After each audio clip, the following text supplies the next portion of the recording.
Assalamualaikum warahmatullahi wabarakatuh. Gimana kabarnya anak-anak ibu semua? Semoga kita semua senantiasa diberi kesehatan dan kelancaran dalam segala urusan kita. Amin, amin ya robbal alamin. Di sini kita akan belajar tematik ya anak-anak ibu semuanya ya. Tematik tema 2C, subtema 2 ya, bersama dengan Ibu Evi Nur Azizah. Subtema 2 pembelajaran 3, 4, 5, dan 6. Sebelum belajar, mari kita berdoa bersama-sama terlebih dahulu. Bismillahirrahmanirrahim. Rabbi zidni ilma warzuqni fahma. Ya Allah, tambahkanlah aku ilmu dan karuniakanlah aku pemahaman yang baik. Amin. Amin ya robbal alamin. Nah, setelah pembelajaran ini, Ibu harap anak-anak Ibu semuanya. Yang pertama, Ananda dapat memahami kosakata dan konsep tentang lingkungan sekitar. Kita di sini fokus pada dongeng ya anak ibu semuanya ya. Yang kedua, Ananda dapat memahami jenis-jenis keberagaman individu. Yang ketiga, Ananda dapat memahami nilai kesetaraan pecahan mata uang. Yang keempat, Ananda dapat memahami gerakan keseharian dalam tari. Nah, di sini ada pesan berantai. Udah pernah anak-anak main pesan berantai? Ibu guru mengajak siswa bermain pesan berantai. Siswa-siswa diminta membentuk kelompok. Setiap kelompok terdiri dari 3 siswa. Nah, ini siswa A membisikkan kata-kata ini. Tugas siswa di sekolah adalah belajar. Selain belajar, siswa harus mematuhi aturan di sekolah. Ini dibisikkan ke siswa B. Siswa B membisikkan lagi ke siswa C dengan kata-kata yang sama seterusnya sampai yang terakhir ya. Nah, siswa yang ketiga atau siswa yang terakhir itu mengucapkan pesan dengan lantang. Apa tadi pesannya? Tugas siswa di sekolah adalah belajar. Selain belajar, siswa harus mematuhi aturan di sekolah. Dalam bermain pesan berantai kita harus bekerja sama ya. Nah, di sini sedang bermain bersama-sama. Ini ada Prapto. Prapto berasal dari daerah Jawa. Dia suka makan alpukat. Terus ini Cynthia. Cynthia berasal dari Padang. Dia suka makan durian. Prabu berasal dari Palembang. Prabu suka makan jeruk. Prabu nggak suka sama durian. Prabu mengejek Cynthia.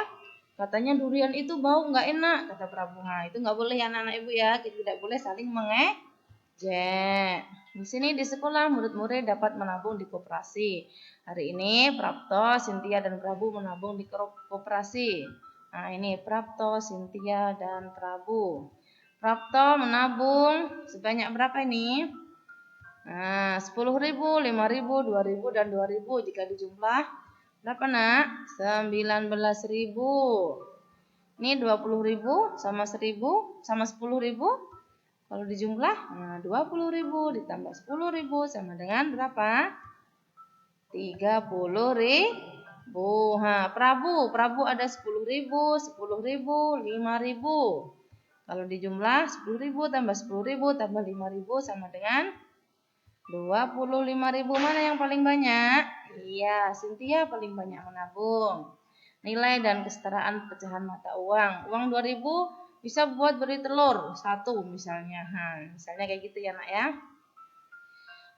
Uang 2.000 ditukar dengan 500-an berapa? 500-an 4 itu nilainya juga 2.000. Ini 20.000 ditukar dengan 10.000-an 2. Nilainya juga 20.000. Jadi sama ya anak-anak ibu semuanya ya. Ini sama ini nilainya sama.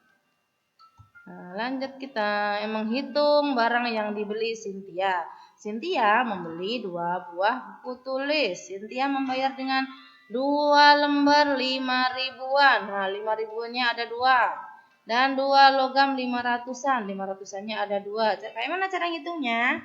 Nah, 5.000 tambah 5.000 sama dengan 10.000. 500 tambah 500 sama dengan 1.000.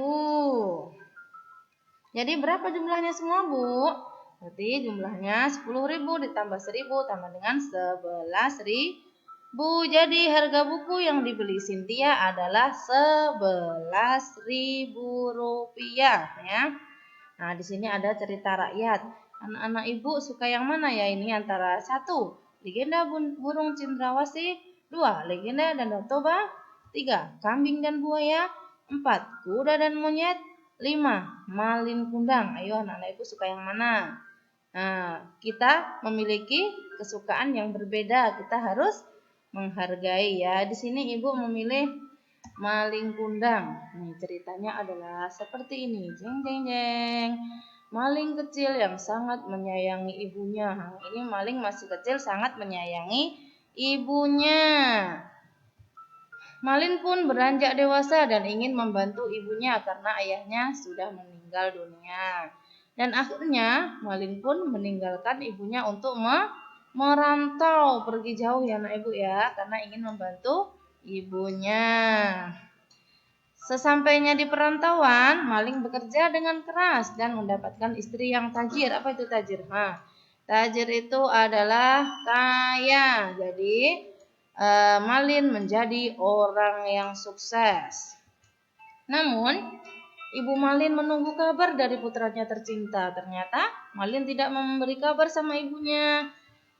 Hari berganti hari, bulan berganti bulan, sudah bertahun-tahun ibu menunggu kabar dari Malin, tapi Malin tidak kunjung menghubungi ibunya. Ibu Malin semakin tua dan sakit-sakitan karena rindu dengan Malin kundang ya. Suatu hari Ibu Malin mendapat kabar bahwa putranya akan pulang, sehingga Ibu Malin pun mempersiapkan segalanya untuk menyambut putra dan istrinya.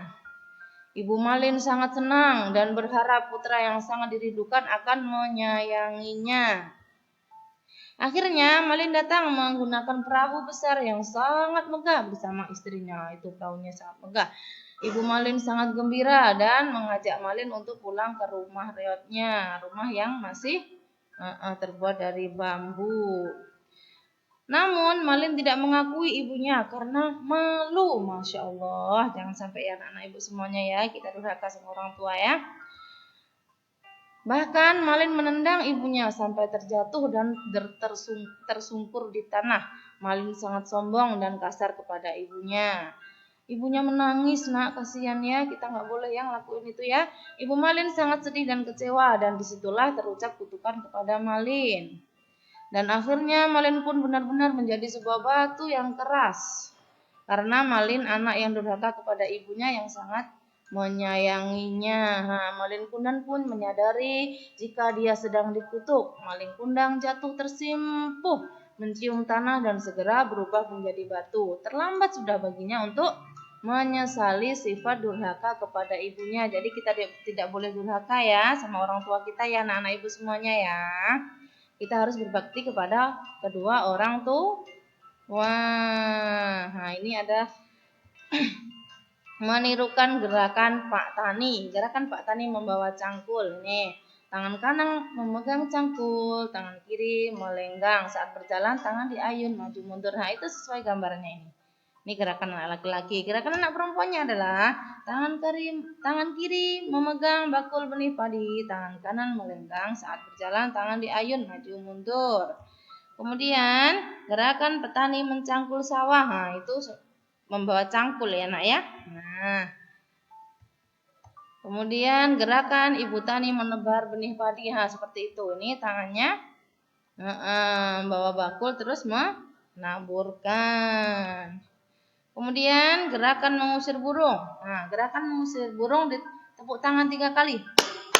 Nah, tuh gerakan mengusir burung. Nah, alhamdulillahirabbil alamin. Pembelajaran kita sudah siap ya anak-anak ibu semuanya ya. Semoga anak-anak ibu semuanya bisa mengambil kesimpulan dari pembelajaran kita hari ini ya. Banyak kekurangan dari ibu, mohon maaf yang sebesar-besarnya. Jangan lupa sholat 5 waktu dan murojaahnya diperbanyak di rumah ya anak-anak ibu semuanya ya. Berbakti kepada orang tua, jangan dicontoh malin kundan tadi ya, nggak boleh durhaka sama orang tua dan lebih semangat lagi belajarnya ya. Jaga kesehatan dan makan makanan yang sehat dan bergizi ya. Jangan terlalu banyak jajan ya. Jajan yang kurang sehat dan akhiran wassalamualaikum warahmatullahi wabarakatuh. Terima kasih.